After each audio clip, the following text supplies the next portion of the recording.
I'm pleased to be joined by Senate and House colleagues today on a crisis that is happening on our southern border, and you'll hear from them individually.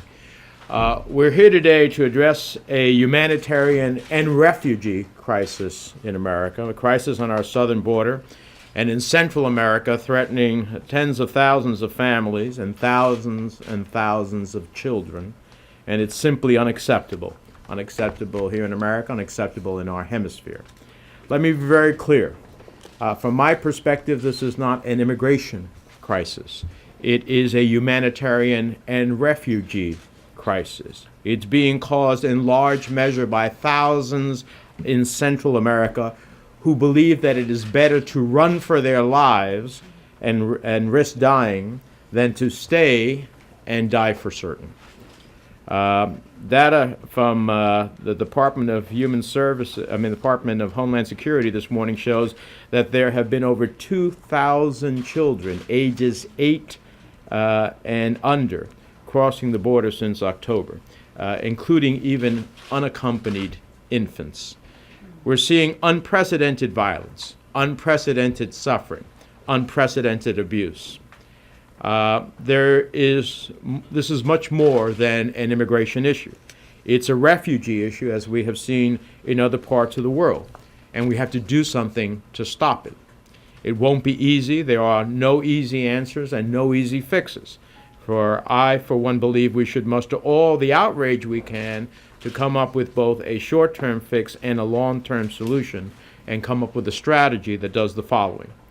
To address this crisis, the administration should continue to focus on anti-smuggling efforts and programs to combat criminal activity, and should work with the governments of Central America to increase their efforts to combat violence. We have to put pressure on governments in the hemisphere that are not handling crime and violence in their nations in a way that prevents families from sending their children across the border in the first place. We have to do all we can to combat international crime, working with our neighbors to end the violence, the threats, and the criminal activity that is destabilizing the region. We need to combat smuggling and trafficking in our own country and in Central America. And we need to crack down hard on the explosion of gangs and smugglers forcing families apart and preying on young children. In the immediate term, we have to effectively deal with the situation at hand and meet the humanitarian needs of these children. That means respecting current law. Some of the children will qualify for protection under asylum, trafficking, and other laws, while other children will not. Some will be protected, and some will be returned to their home countries. But we must let justice take its course, and all of these families and children deserve to have their cases heard. Over the long term, we have to deal with the overriding issues and basic causes from a foreign policy point of view. Then we can deal with we can work on dealing, when we do that, with the join or die gang recruitment and gang threats against children and their families in the hemisphere. In Honduras, Guatemala, El Salvador, Mexico, Panama, Nicaragua, Costa Rica, and Belize, where these refugees are coming from. As chairman of the Foreign Relations Committee, I'm seeing day-by-day violence in so many countries spreading across the hemisphere. But I never have seen or thought I would see refugees from this hemisphere spilling over our borders. So we need to act. We have to deal with the immediate crisis at hand, as well as provide a greater long-term ability. According to the UNHCR, the UN High Commissioner for Refugees survey, 58% of this population may have a claim to international protection. Asylum claims in the Central American region alone have skyrocketed by 700% in recent years. This is truly a refugee and humanitarian crisis where many of the children may have asylum claims. Current law protects the ability of these children and families to apply for asylum, trafficking protection, and other specialized forms of relief.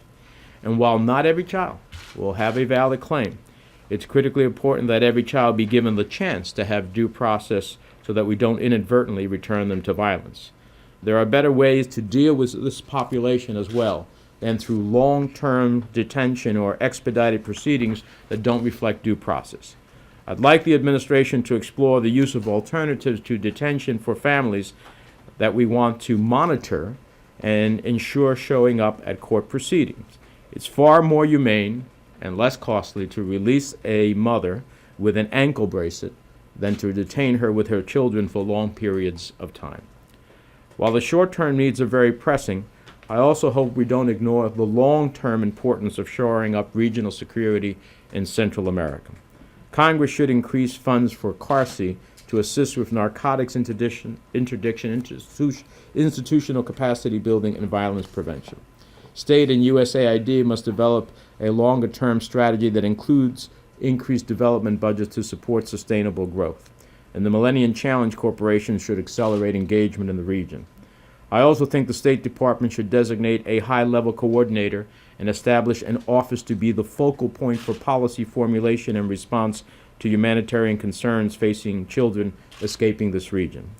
And lastly, State and USAID should work together to establish effective repatriation and reintegration programs for children who are returned to their home countries.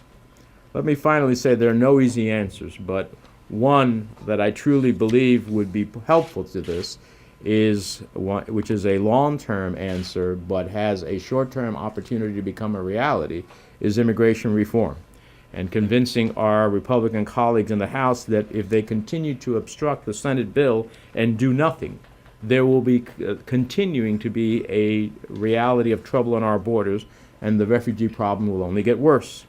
The fact is that the Senate bill actually contains important border security measures. It actually contains anti-smuggling and anti-trafficking measures, and it contains provisions to address criminal activity. And yet the House continues to do nothing on this legislation.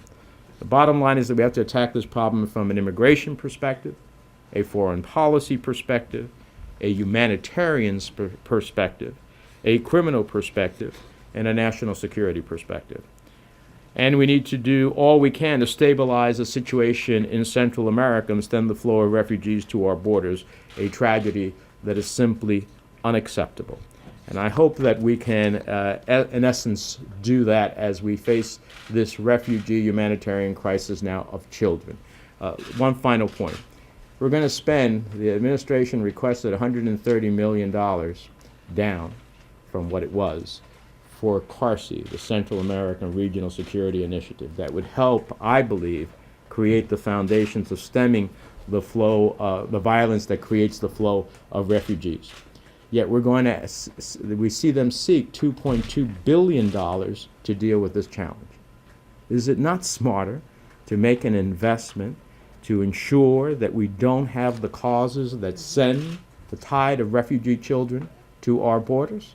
Or are we going to play multiples of what our investment is just to deal with the consequences of our inaction in that regard?